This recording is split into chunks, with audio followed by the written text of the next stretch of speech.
Okay, thank you very much to the Rumi Forum organizers of this conference. And I'd like to say merhaba and assalamu alaikum, and I'm sending a big hug. We're all in us, okay? We're all in us. And, oh yes, so now it's up, good. So let me start with a couple of quotes, if you can move past this. The title is Hizmet and the Kurdish Question in Southeastern Turkey and Iraq. And I was lucky enough to travel to beautiful Diyarbakir and Gaziantep and Erbil, very lovely. So I'm the one who has the clicker, right? Oh, here it is. Okay. There we go. That's me actually sitting with a bunch of teachers in southeastern Turkey, and that's a map of Iraq showing how many schools are set up all over Iraq from the Hizmet movement. And so I start with three quotes here. First with Mr. Fethullah Gülen, also known as Hoca Efendi. He says, we should remove all ideas and feelings that pull us apart and run to embrace one another. That's why I send you all a hug. And then another quote from a Kurdish university official in Iraq. A great Kurdish writer in Turkey said that if we combine the organizational power of the Turks, which is true, this conference is very nicely organized, with the heart of the Kurds, we can do anything. And then I have a Kurdish schoolgirl, and she says, our Hizmet teachers taught us, our Turkish Hizmet teachers taught us, and Kurdish, Turkish and Kurdish, we couldn't think past revenge. Now we've learned how to achieve our goals.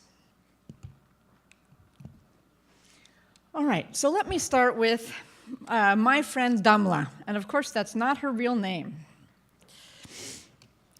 So a Turkish friend of mine living in California, who's a scientist from Istanbul, she told me if it were not for her participation in Hizmet, she simply would not like or associate with Kurdish people, who comprise approximately 18% of the population in Turkey. Shocked. I asked her, how could that be so? Did Turkish public schools not teach cultural pluralism and tolerance of minority groups? Was racism not condemned in Turkey? And she replied that cultural pluralism was not discussed. It was not even a term, and that even the word Kurd was not used. You didn't go around talking about Kurdish people or say, I'm a Kurd or who's Kurdish. Every morning, even Kurds were asked to stand up and say something like, thank God I was born a Turk. Which must have been a little rough on the Kurds. Instead, in her circle, her parents were secular, elite, ultranationalist Kemalists. Kurds were thought of as dirty, uneducated, ignorant people, and it was only after participating in Hizmet that she began to hear other sides to that story and to meet people of Kurdish descent. So what do the Kurdish people and Hizmet have in common? And let me just get there with my own slide here. The ultra-nationalist Kemalists consider Hizmet activists and Kurdish people both as the enemy, the other both groups, because they threaten the ultra-nationalist vision of a homogeneous, pure Turkish state which is staunchly secular and repressive of piety. So they don't like, the ultra-nationalist Kemalists don't necessarily want a Turkey that is pluralistic, nor do they want a Turkey that's religious.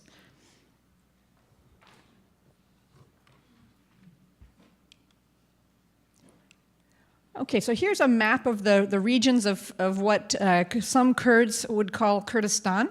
So the Kurdish people make up the largest stateless ethnic group, with over half in Turkey. There are large Kurdish communities in Turkey, Iran, Iraq, Syria, Lebanon, Europe, and the Balkans. And there's Kurds in the room, of course. And so those areas in the Middle East where Kurds have traditionally lived are called Kurdistan. You can see it's a region, although of course the term itself and the boundaries of it is contested vociferously. So there's a theoretical framework that we can talk about exclusion and inclusion, again, that also applies to the Kurdish situation that Jessica Rahman also brought up. So Diana Eck is really a famous religious studies scholar, and she distinguishes between religious inclusivism and exclusivism. And so she says, exclusivists are groups that are isolationists and believe that they alone have the truth. And she argues that this is a form of theological imperialism and ultimately leads to racism. And we can take that theory about religion and apply it to cultural exclusivists and also ideological exclusivists. So which groups are exclusivists in this context when we talk about context of Turkey? So the Kemalists have a history of racial and cultural exclusivism that excludes or forcibly assimilates minority groups, historically such as the Kurds and the Armenians, together with a form of secular ideological exclusivism that excludes religious practitioners. Another exclusivist group would be the PKK, founded by Öcalan in 1978 to organize a strategy leading to a more independent Kurdish state. It's socialist, it's Marxist, and it draws its boundaries around itself quite tightly. And one PKK participant told me, a Kurd who joins Hizmet is not a Kurd. You know, there's this whole dichotomy of good Kurd, bad Kurd, and so a good Kurd who joins Hizmet and wants to be nice, you're not a Kurd anymore if you're in PKK. You just lost your Kurdishness. Okay, so Hizmet, on the other hand, works against exclusivist boundary-drawing projects that are based on race, religion, or culture, and ultimately works towards pluralism, creating hybrid individuals with flexible identities. Our world-renowned scholar Doğan Koç, right there, argues that Hizmet effectively plays a role in conflict resolution between the Kurds and the Turkish state, and notes that it's unusual for a civil society movement, a non-state actor, to do so. And so I interviewed people, and one of my interviewees was a high school student, and she says, Turkish leaders are really great. We can see Turkish people are good.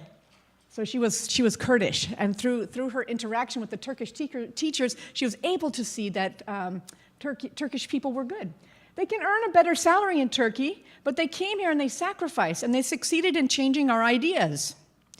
Another student said, they teach us critical thinking. This came up in the previous panel, whether education is positioned or whether it's, foments critical thinking. I think both. So they teach us critical thinking. They don't teach us anything without having the evidence. And we can say, you're wrong to them and question them with respect. And that's a very nice thing about Hizmet, that in Hizmet you can criticize. You can criticize Hizmet. People will listen to you. You can call into question their educational policies, and as long as you do it in a nice way, you'll be listened to. So what about the opponents of Hizmet projects in Kurdish regions? Because so when I interviewed people, Kurds, non-Kurds, I even interviewed a PKK activist, got to talk to lots of people. So some people were anti-Hizmet. They didn't appreciate Hizmet at all. And so these were some of their claims. They said that despite Hizmet power, and they sometimes believed that Hizmet had an incredible amount of power, or somehow that they were not just a group of people, but that they, sort of superhuman, mysterious status with tentacles everywhere, right? We've all heard of that. So they thought that they didn't do enough for Kurds, and since they have tentacles everywhere, anytime a Kurd was beaten, that it was probably somehow Hizmet's fault. And and then they also brought up, some people brought up Tek Türkiye, which is a program on STV. And in that show, there's some Kurdish people told me that they perpetuate the stereotypes of the good Kurd, the bad Kurd. There's a Kurdish, there's a Kurdish terrorist versus the nice Kurd. And so some Kurdish people said, yeah, my Turkish Hizmet friends don't even realize that show hurts our feelings. And when I tell them it hurts my feelings, sometimes they don't realize. Some Kurdish people said, look, Hizmet's just too religious. It's too religious. We're more socialist. I heard another person say, Hizmet people, they're just not religious enough. They're women. They're not covering their chins. From here to here is showing. And so you got criticism on that side as well. Some Kurdish people said, I believe Hizmet's trying to Turkify all of us. Of course, Hizmet's not just Turkish, but that was the fear that they're trying to Hizmetize them. I coined that term, isn't it cool? And they're trying to Hizmetize them, dilute their Kurdishness. In Iraq, they didn't have any complaints. I was there. I interviewed lots of people. People there just were very happy that Hizmet was there. I think they want to rebuild Iraq, and there's just very, very grateful to have Hizmet building schools there. So what about proponents of Hizmet schools amongst the Turkish communities in Turkey and Iraq? So in Turkey, so what you see on the side of Iraq, they also said in Turkey, they also spoke about the quality of schools, quality of teachers, but they were also, some Kurdish people that were just sick of the PKK. More Kurds have been killed by Kurds than by any other ethnic group. Okay, more Kurds have been killed by Kurds. So they were, sort of sick of the PKK. Very happy that Kimse Yokmu was actually giving a lot of resources in the southeastern part of Turkey. Many people spoke positively about the fact that Hizmet has a Kurdish radio station and a TV station. Hizmet actually promotes the use of the language, Kurdish language, something that the Kemalists have long fought against. Hizmet gives scholarships to Turkish youth, sends them abroad. People also said that they were happy that Hizmet was sort of providing resources inside of southeastern Turkey because they wanted to have like one Turkey. They didn't want a Kurdistan, they wanted one Turkey, but they just wanted a balance of power between groups, between the south and between the east and the west. And then many Kurdish people said, look, I'm not just I'm not just Kurdish. You think of me, I'm Kurdish. My mother speaks some Kurdish. I don't even speak Kurdish, and much less can I read Kurdish. I identify as a hybrid individual. I'm Kurdish, but I'm also Turkish. I'm also a global citizen. So they just had a different way of identifying than the PKK would have wanted them to identify. So in Iraq, though, people were really happy with the quality of the schools. One woman just said, well, I got my child finally into a Hizmet school. It was kind of like, somebody in California going, yeah, my kid goes to a French school. You got the feeling of prestige. And then the quality of teachers. It's true, a lot of people give up their job as a brain surgeon to come teach in high school. I wish I can put my kids in a Hizmet school, have brain surgeon people, And then the relationship building, the Kurdish people there's a lot in Iraq, there's a lot of business flowing back and forth between Turkey and Kurdistan in Iraq, Erbil, and so they want to make peace. There's financial reasons to make peace. Political reasons to make peace. And at the end of the day, Turkey's flooding money into Iraq, and they like that, right? Why wouldn't they like that? They do. Okay. Okay, so the PKK sees all education as the enemy. This is a quote. It's a quote from an interview with a school principal in Diyarbakir, beautiful, lovely Diyarbakir. And so Hizmet's the enemy, I'm quoting, because it provides education. The PKK would like to have a group of poor, uneducated Kurdish people who can't think critically. Educated people won't join the PKK. The idea is that the PKK is fighting with Hizmet for youth. The PKK would like to have the Kurdish youth not go to school and join the mountains, do some terrorist activity with the PKK in the mountains.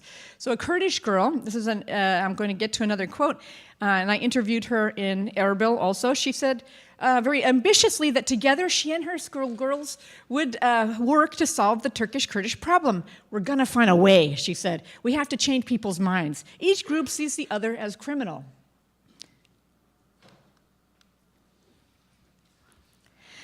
So Gülen himself has strongly emphasized that Kurdish should also be taught as part of state curriculum in Turkey and Iraq. And in a June 25th, 2013 article about Hoca Efendi Gülen in the online newspaper in Erbil, Iraq, he stated, actually the author of the article stated, Gülen insists that Turkey should not only grant every right to its Kurdish citizens, such as the recognition of use of Kurdish in education, but should also help Kurds who are suffering in other parts of the world. According to him, Turkey should appear as a representative of Kurds who face legal, political, ethnic, and religious difficulties across the world, and should defend their rights at the United Nations and in other international organizations.